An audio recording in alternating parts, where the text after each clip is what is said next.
Hello everyone, very good morning to all of you. आज मेरी नींद खुली है 5:30 बजे। मैंने 5:30 बजे का अलार्म लगाया था और कल की तरह मैंने गलती नहीं की थी। एएम पीएम को ध्यान में रख के अलार्म लगाया था, तो आज मैं टाइम पर उठ गई हूँ। सुबह के 5:30 बज रहे हैं। गर्मी के मौसम में मॉर्निंग बड़ी जल्दी हो जाती है।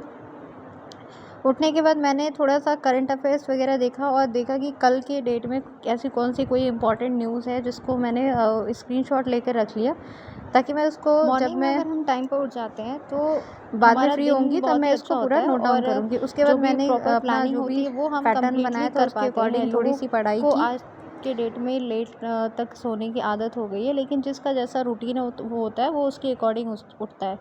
मुझे लगता है स्टूडेंट्स को तो हमेशा मॉर्निंग में ही उठनी चाहिए। तो जितने भी लोग स्टूडेंट्स हैं, अगर आपका जितना पॉसिबल हो सके आप कोशिश करिए मॉर्निंग में उठिए, क्योंकि हम फ्रेश अप एकदम नींद से उठते हैं, फ्रेश नींद से हमारा माइंड बिल्कुल फ्रेश रहता है। तो उस वक्त जब हम चीज़ों को पढ़ते हैं ना, तो वो हमारे दिमाग में बहुत अच्छे से बैठता है। और ये कोशिश करिए कि जब भी आप सुबह में पढ़ाई करिए, तो सबसे पहले तो थोड़ा पानी वानी पी लीजिए और उसके बाद जब आपकी प्रॉपर नींद खुल जाए उसके बाद ही आप पढ़ने के लिए बैठिए। क्योंकि ऐसे भी बहुत सारे बच्चे होते हैं, स्पेशली छोटे बच्चे जो ऐसे होते हैं जो आफ्टर 12th जो नीट की प्रिपरेशन करते हैं, या फिर वो बच्चे जो ग्रेजुएशन में रह कर के किसी कंपटीशन एग्ज़ाम की तैयारी करते हैं, तो उनके साथ ऐसा होता है कि वो मॉर्निंग में जब उठेंगे तो उन्हें नींद आती है।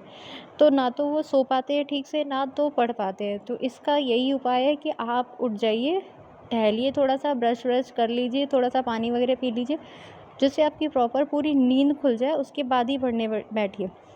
अदरवाइज़ आपकी नींद भी ख़राब होगी और आप पढ़ाई भी नहीं कर पाएँगे। तो अगर आप ऐसा करते हैं तो ऐसा ना हो आपके साथ। दोपहर में मुझे आते-वाते लेट हो जाता था, इसलिए मैंने आज क्या किया कि आज मैंने खाना बना लिया। पहले से मैंने खाना प्रिपेयर कर लिया दोपहर के लिए।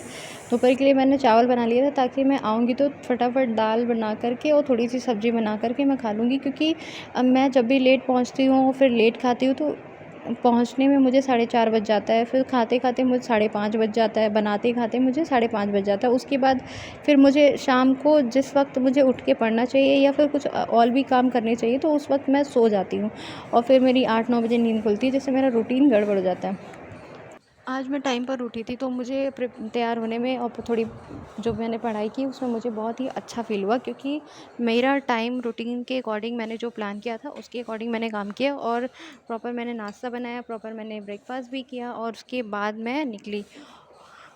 तो टाइम पर उठने से और अगर हम लेट नहीं होते हैं तो हमारे लिए ही सही रहता है। हम चीज़ों को अच्छे से प्लान करके और मैनेज करके चल पाते हैं। तो कोशिश करिए कि हमेशा प्लान के अकॉर्डिंग ही चलने की कोशिश करिए। कभी-कभार लेट हो जाता है, इसमें बहुत ज़्यादा परेशान होने की ज़रूरत नहीं है। पहले मैं बहुत पैनिक हो जाया करती थी जब मेरा डिले हो जाता था कोई वर्क या कुछ भी होता था, लेकिन अब मैं उसको बहुत ज़्यादा सीरियसली नहीं लेती हूँ, क्योंकि मैंने अब अपना रूटीन मेंटेन कर लिया है और मुझे लगता है कि हमारे वीक में अगर 7 डेज़ होते हैं तो कभी-कभी हमारे साथ ऐसा हो जाता है, हो जाता है, क्योंकि हर किसी के साथ लेट होना, लेट उठना, ये सारी चीज़ें तो ये सब लाइफ़ का ही एक पार्ट है, चाहे जो हम कि कितनी होता भी रहेगा, कोशिश हर कर कोई लें, कुछ ना परफेक्ट कुछ नहीं रह ही होता। जाता है और कुछ ना कुछ डिले हो ही जाता है, बट कोशिश अपनी पूरी करनी चाहिए कि हम कंप्लीट कर लें अपना काम टाइम पर।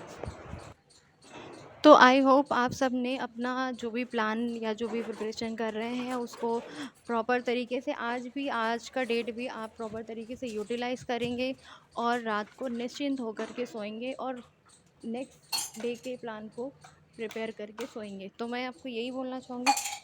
अब मैं निकल रही हूँ, क्योंकि अब मैं रेडी हो गई हूँ, मेरा टाइम हो गया निकलने का और मैं पहुँच चुकी हूँ। तो आज के लिए बस इतना ही। Okay, bye bye, thank you.